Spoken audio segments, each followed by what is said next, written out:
Happy Friday, folks. We've made it. Another week has come to an end. And what a better way to cap off the week than with a brand new episode of Hornets Daily, your one-stop shop for all things Charlotte Hornets. As always, we're presented by the good people over at FanArc, and I'm your host, Vance Ballard, but you already know you can call me VB.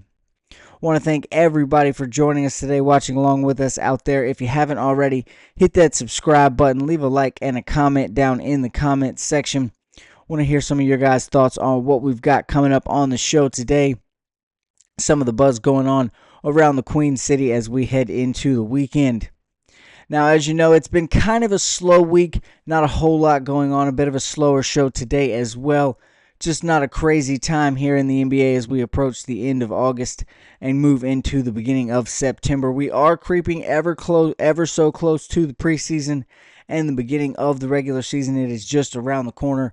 But for now, it's a slower, more dead period here in the NBA. Still a few things going on, a little bit buzzing down in the Queen City. And we're going to bring all that to you right here on the program today. As has been a theme this week, ranking season is in full effect right now in the NBA. A new set of rankings has come out for the program today.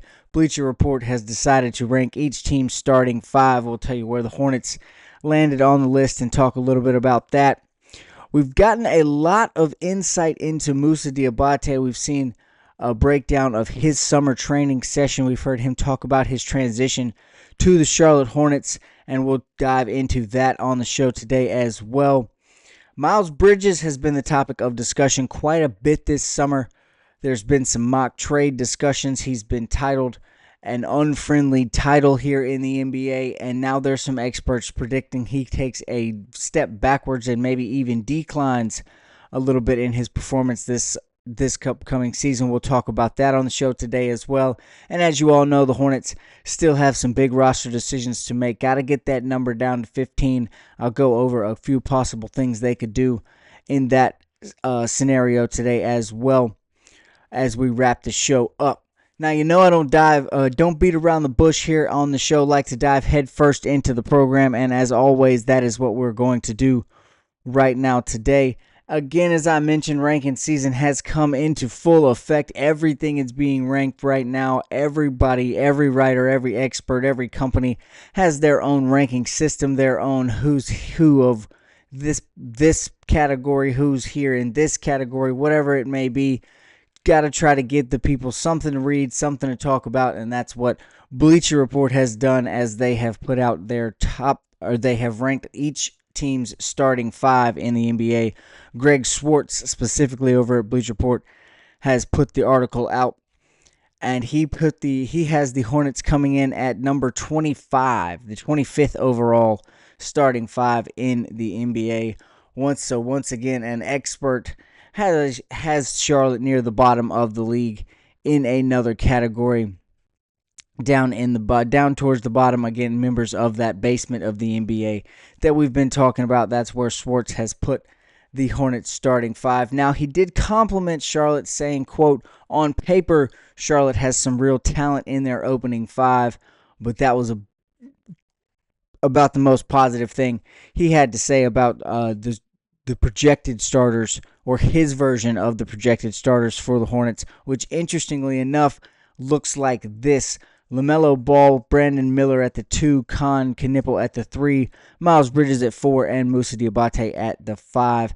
Now, not a whole lot of craziness there. The most interesting thing that I took away from his projected starting 5 anyway is that there is no Colin Sexton. That's kind of the second time we've brought up a potential starting 5 that doesn't include Sexton this week. But another intriguing piece is that he had Brandon Miller at the 2 and Con at the 3.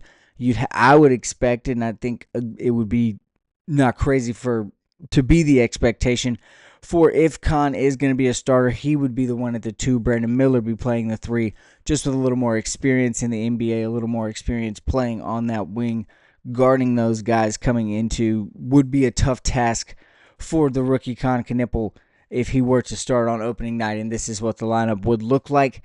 It just, to me, doesn't feel like Con's going to start at the 3. That would be Brandon Miller, especially if Knipple's in the starting lineup. I think he'll probably be listed at the 2 anyway. Could be wrong about that. Schwartz may know something I don't, but I don't think that Khan is going to fit into that starting 3 role, especially not right away anyway. As you might expect, Schwartz did cite one of the big reasons for the Hornets being at the 25th position in this ranking is their lack of depth at the center position, or their really lack of anything, as Schwartz kind of put it, at the center position. One of the other main concerns, of course, being LaMelo's health and Brandon Miller being able to stay on the court as well.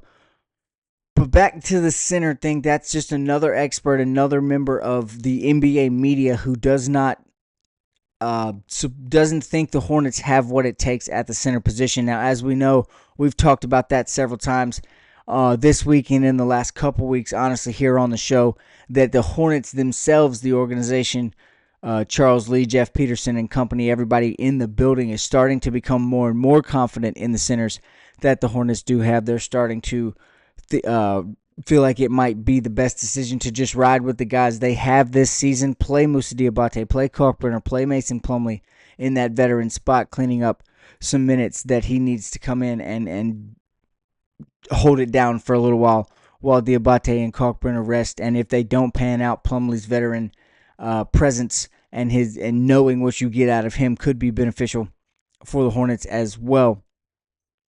Now, Schwartz did say something we have said on this show, a few mock trades we've talked about. He said that if the Hornets were able to go out and trade for a Nick Claxton or a Jarrett Allen type, then they would shoot up this list, and he would have them ranked much higher than 25th in the NBA in terms of starting lineup. It is just mainly due to that lack of depth, that lack of splash, lack of flashiness or big name at the center position.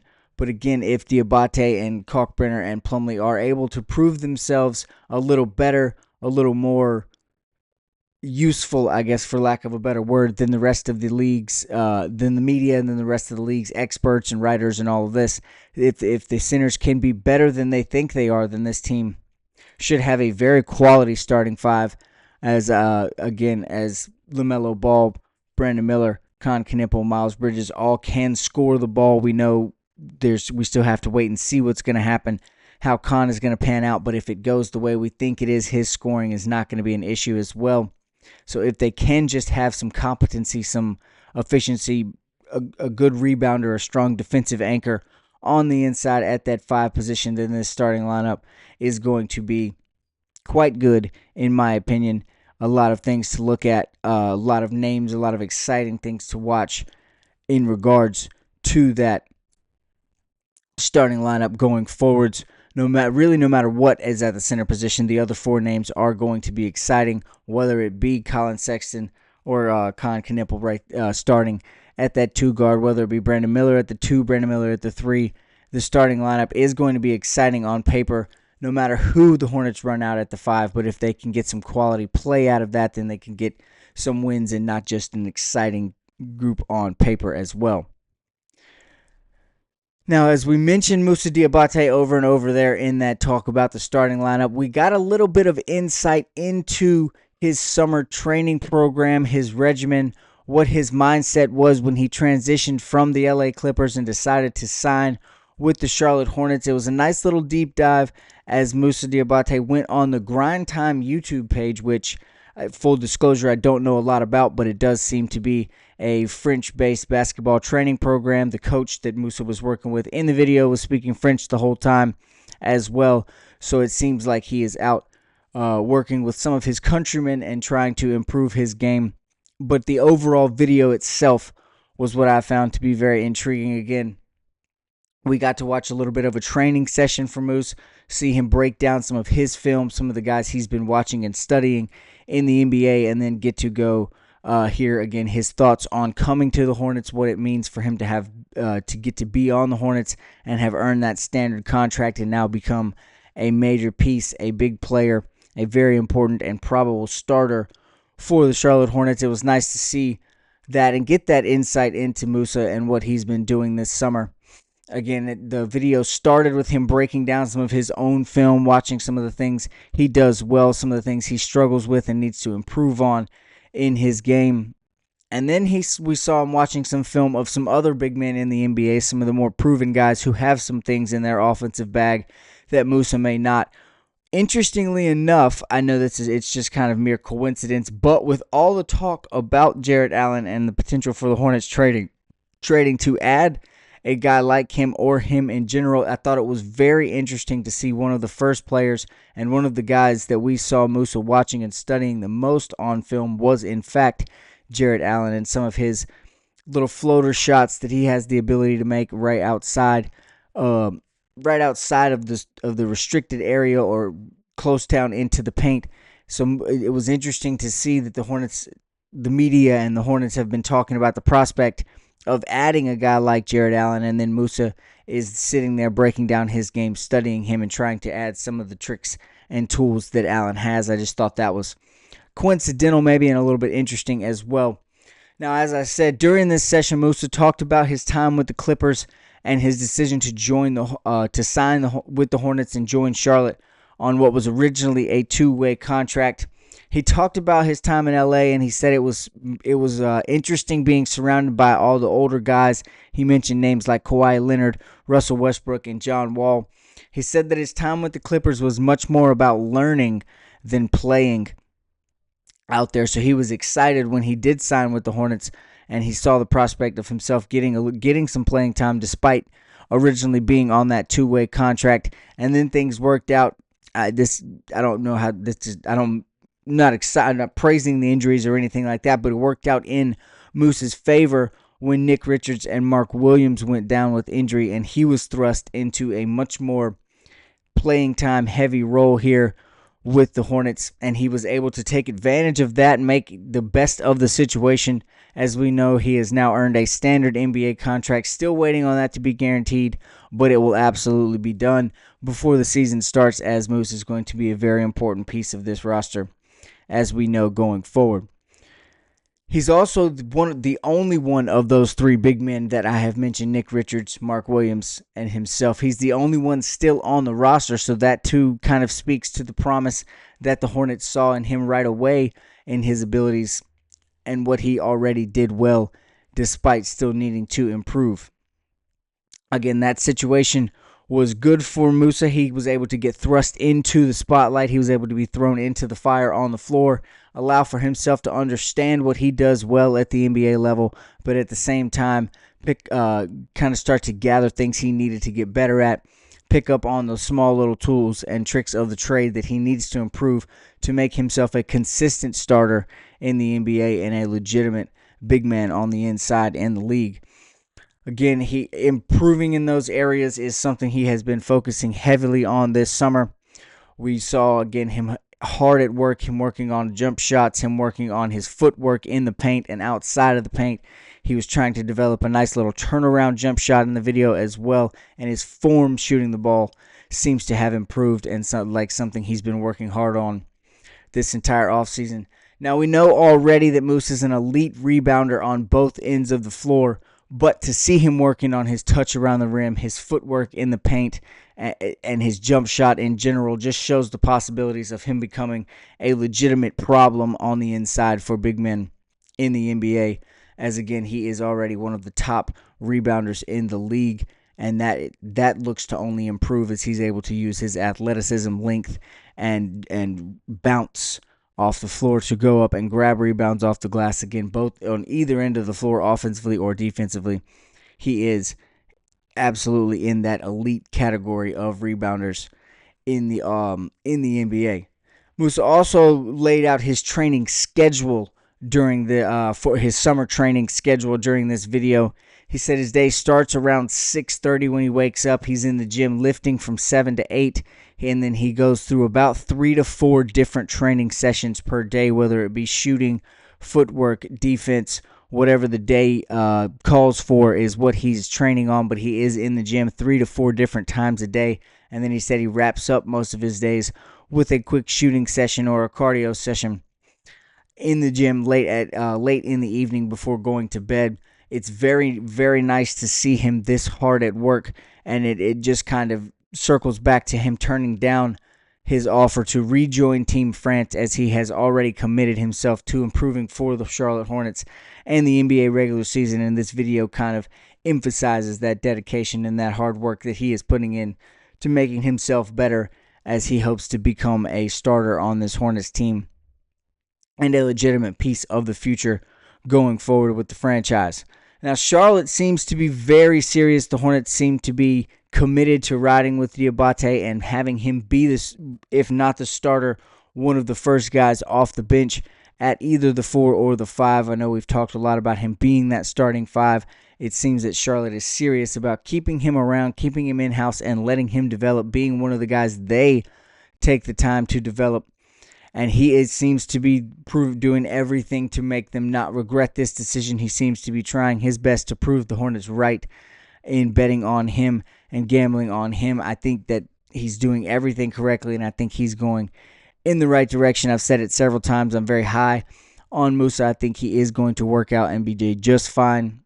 Big man in the NBA. Ideally, it would probably be nice for him to be able to start and be a consistent 4, but he's got what it takes to be that 5. It does seem his work ethic and his commitment are right where they need to be to make him into a real threat in the NBA at either the 4 or the 5, but probably the 5. If he can continue to work, continue to develop, continue to grow in his NBA game, then we may be in a situation where it's comfortable to say Charlotte has found their guy on the inside with Musa Diabate. Speaking of one of the guys on the inside who's already kind of established in the NBA, somebody we already know a little bit about what we're going to get from him, that is Miles Bridges. His name has been a big topic of conversation this entire summer. Realistically, Bridges has been talked about in many different lights, negatively, positively, as a trade piece here, a trade piece there. So Miles has been a point of conversation all summer, but he has started recently to get the opposite of the love that Musa is getting. Miles Bridges has been called as recently in the last month or so. He has been ranked the most overrated player of the last 5 years in the NBA. There's been a lot of discussion throughout the media circles about his inefficiency to score the ball, his decline in three-point shooting percentage, his fall off on defense. It's been a lot of negative things swirling around about Miles Bridges, and unfortunately, today is no different. Bleacher Report once again has decided to talk about the biggest risers and fallers on each team, is the way they put it, the guys most likely to take that next step going forward and improve their game on each team, and the guys likely to take a step back and kind of fall off a little bit. Unfortunately, Miles Bridges was the one selected for the fall off with the Charlotte Hornets. Now, age was cited as one of the reasons. I don't love it, but I understand it at the same time. Bridges is only 27, and most of us would consider him to be right in the middle of his prime. But that is kind of the opposite of the direction the Hornets want to go. Yes, they did bring in Colin Sexton, Spencer Dinwiddie, and Pat Connaughton, and even Mason Plumlee as veteran presences. But guys like Colin Sexton, who's only 26 years old, still younger than Miles Bridges technically, so he too doesn't really fit that category. But being in your prime is not really what the Hornets are going for at the moment. They're looking for guys who are still trying to slide into and develop into their prime. So that is probably one of the reasons why age was cited. Again, he's only 27, but in reality, he's not getting any younger, and he's been trending kind of in the wrong direction for a while now. As we know, last season he did struggle a little bit. Some extenuating circumstances for him in the last season, as he was relied on a little heavier on the offensive end than he normally is. But again, the decrease in efficiency while scoring was still there, and that's something that's been talked about several times throughout the summer. Bridges is also struggling a little bit as a shooter has been in recent years. He's yet to shoot over 35% from beyond the three-point line since the 2020-2021 season, where he shot over 40%. He's been on a steady drop-off since then. We know last year about his inefficiency scoring. He does average 20 points a game, but he doesn't necessarily do it in the most productive of ways that can benefit the team. So that's something that was mentioned about Bridges as well. One of the most interesting claims in this Bleacher Report article was they see Miles will make a decrease in will have a decrease in minutes this year as well. That one I don't know how much I can agree with. If he does, it is going to strictly be because he's just playing awful. Because right now I don't know that the Hornets have the depth at the 4 position or even the 5 if that's where Bridges has to play up to sometimes. But even big man as a whole, the Hornets don't really have the depth to make that big of a cut into Miles Bridges' minutes if they are trying to decrease. They're just not in a situation where they can completely eliminate him from the game and take him off the roster, or not take him off the roster, but take him out for long stretches at a time, decrease him down to a 12, 15, 20 minutes a game type of guy that I don't think they can afford to do that on the roster right now. But again, Bleacher Report may know something that I don't. I don't necessarily believe that they do, but they might. And again, I just don't think that Bridges is going to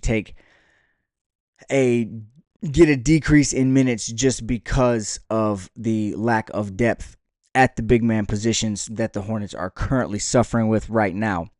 Bridges' poor defense, a direct quote from the article, was also cited as another reason that Bleacher Report thinks he is going to decline in production and performance this year. I've talked about it on the show, but I think Miles is actually in line for a good year this year. I know he may struggle defensively. That's not something that the new additions are going to help with. But I think on the offensive end of the floor, we could realistically actually see an uptick in production from Miles on that end. Now, I don't think he's going to go out and score 20 points per game again, but he doesn't have to necessarily this year. Getting LaMelo Ball back, keeping him and Brandon Miller healthy, along with the added pieces of Con Knipple, Liam McNeely, Ryan Kalkbrenner, and the guys like Colin Sexton who can come in and score the basketball. Spencer Dinwiddie can get you double digits off the bench if he's got to. Pat Connaughton has played in the NBA for a long time. We know he can come in and make some shots if he has to. So the offensive pressure is going to be taken off of Miles Bridges a little bit, because I haven't even mentioned guys like Tajon Salan and Musa Diabate, who are also trying greatly to improve their offensive games and take some of that pressure off of Bridges as well. So I think efficiency-wise, he's actually going to have a better year this year. He's put in the position to anyway, and if he doesn't, that's going to be a reflection on him as well in a more negative light. But I do genuinely think the situation in Charlotte is set up right now for him to have a good year. Again, taking some of the focus off of him on offense will allow for him to score more efficiently, play more efficiently. There will be more open shooters for him to pass the ball around to. I know that's not his biggest strength either, but now that there are guys that are going to be cutting at the right time, as Con Knipple can read the floor without the ball better than most NBA players already, that's one of his biggest strengths. The shooters that are going to be there, they can catch and shoot when they are open, and Bridges is able to find them. So I think I do really believe that this year is trending for him going upwards. But if the Hornets do decide that he's someone they should move on from, then probably right now is the best time to trade him again. 27 in his prime, coming off of a 20-point per game season. So somebody would take a chance, and the value that you could get from Miles Bridges is higher right now than it is probably ever going to be again, as he just continues to increase in age. And if he has another down year and his production decreases and he does fall off or decline, like Bleacher Report is claiming he will, then his value will go down. So that too is a decision the Hornets are going to have to make. Another positive spin out of this, though, is if Bridges does see a decline in minutes, it likely means that one of the other bigs has stepped up and is filling that role nicely, and they're improving in their game. A guy like Tajon Salan or Musa Diabate, who we've mentioned. Maybe Grant Williams comes back a little earlier than we thought, and he can slide into that four spot and give the Hornets some productive minutes, as we know he is a little bit better of a jump shooter, especially from beyond the arc, than Miles Bridges. So there's options there. If it is a decrease in minutes for Bridges, it should mean good things from another guy from another place. So that may not be the worst case scenario. But again, as I said, I don't think that the Hornets can afford to give Bridges too much of a decline in minutes just solely based on depth. Now, this is as we sit there and talk about depth, ironically, we're going to move now into the roster decisions that have to be made. As we know, the Hornets still have 18 guys on their roster. They've got to get that number down to 15 before the regular season, which is quickly approaching. Crunch time is in the air. The pressure is rising, and the decisions are getting tougher and tougher to make as we move through the summer. We don't know for sure yet, obviously, but we've mentioned several times who the front runners to be moved on from, whether it be traded, waived, cut, whatever it may be. From the Hornets team, we've mentioned several times some of the front runners on that list. We assume guys like Nick Smith Jr., Daquan Jeffries, possibly Pat Connaughton, guys like that, maybe Josh Green. Names like that are the front runners to not be on the Hornets roster come the regular season. But it doesn't mean there's not options for how to handle those roster moves.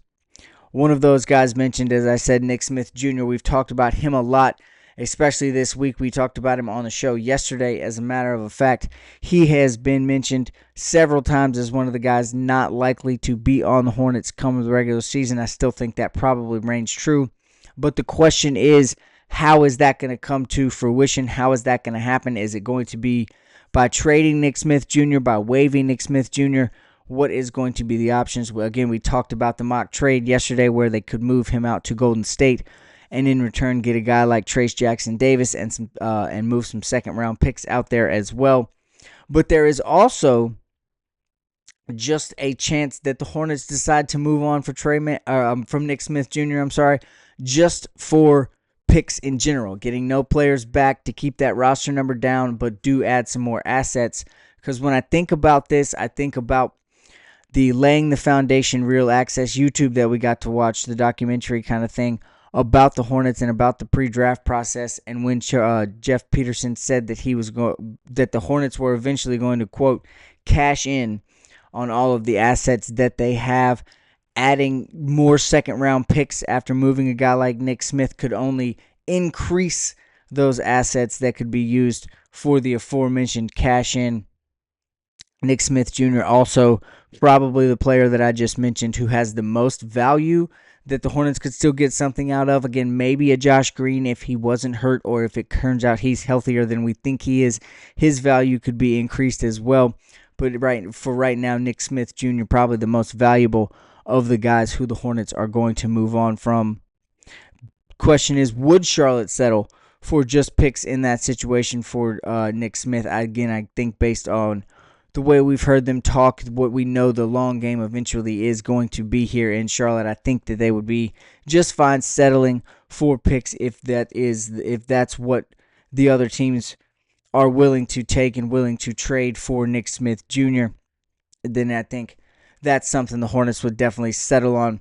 Again, Smith doesn't really have a position he doesn't really have a place on this roster anymore due to the logjam, the abundance of guards that have been acquired, the depth at that position. I know we just talked about the lack of depth at the big man position. There is the opposite situation in the guard room. It is deeper than most right now as the Hornets went out and added several new additions and are getting guys like Trey Mann back. A healthy KJ Simpson is on the rise. So they've got some in-house talent as well as what they've added this summer. Now, no matter what the route they take to get this roster down to 15, time is running out to do so, and that is something we're going to have to keep a very, very close eye on. If that happens over the weekend, let's say, we'll be right back here on Monday with a brand new episode to bring you all the up-to-date information. That's going to do it for the show today, folks. Thanks so much, as always, for watching along with us. Be sure to have a great weekend. Stay safe out there. If you haven't already, hit that subscribe button, and don't forget to join us right back here on Monday for a brand new episode of Hornets Daily. Have a good weekend.